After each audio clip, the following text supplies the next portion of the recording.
Sa mapagpalang hapon o gabi po sa inyong lahat, no? Kamusta po ang buong maghapon nyo? Nagulat po kayo, sinabi ko po sa unang devotional natin kaninang umaga, bukas na tayo magkikita. Nakalimutan ko meron po pala tayong panggabi. Pero, baliwalain po natin yun. Pero, yan. Hopefully, nakapag-reflect po kayo sa salita ng Panginoon simula kaninang umaga hanggang ngayon, no? No, kamusta po maghapon nyo? No, nakapagpahinga po ba ang lahat? Nakapagtrabaho po, for sure, no? Pagod po lahat. No, marahil po yung iba sa inyo naghahanda na pong umuwi sa probinsya o yung iba po magi-stay dito. Nararamdaman niyo na po ba yung panic sa pagbili ng mga kailangan natin ngayong Kapaskuhan, no?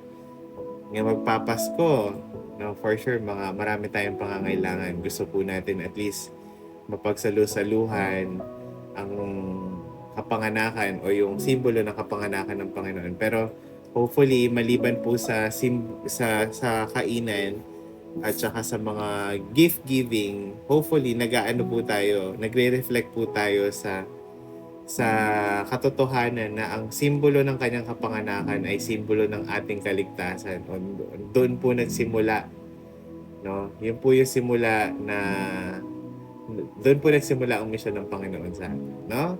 Sarap po sa pakiramdam. Kaya ngayong gabi po, bago po tayo magsimula na mag-reflect, bago po tayo magpahinga at matulog, tayo po mag-aral ng salita ng Panginoon. Pero manalangin po muna tayo. Panginoon, maraming salamat po sa hapon pong ito, sa buong maghapon pong ito. Salamat, Panginoon, dahil kayo po ay kasama namin. Hindi niyo po kami pinabayaan, hinayaan na mahirapan sa maghapong ito.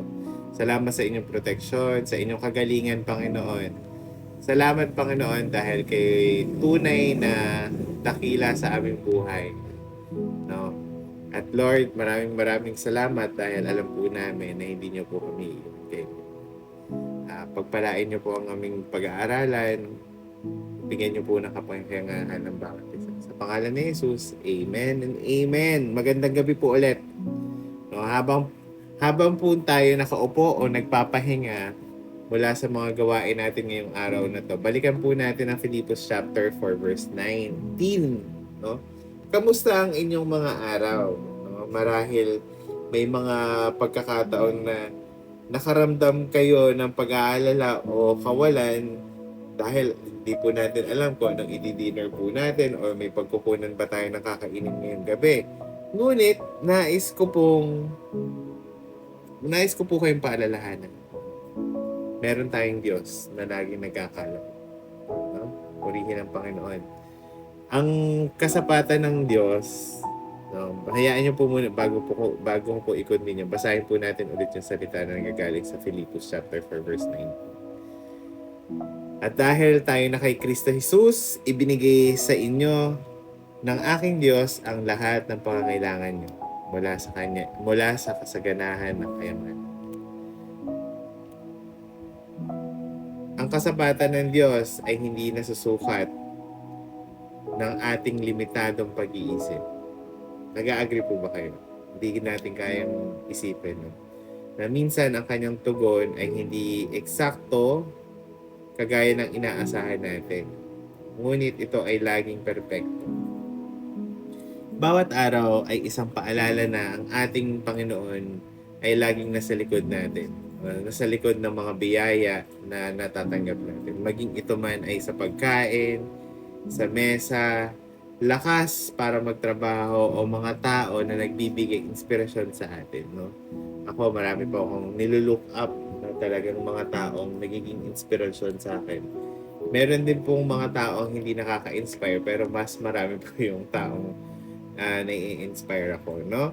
Talagang biyaya po ng Panginoon yung makatagpo kayo ng mga ganong tao. And even yung kakainin po natin sa mesa talagang napaka-sweet po ng Panginoon para gawin niya po yun. Even yung lakas po natin.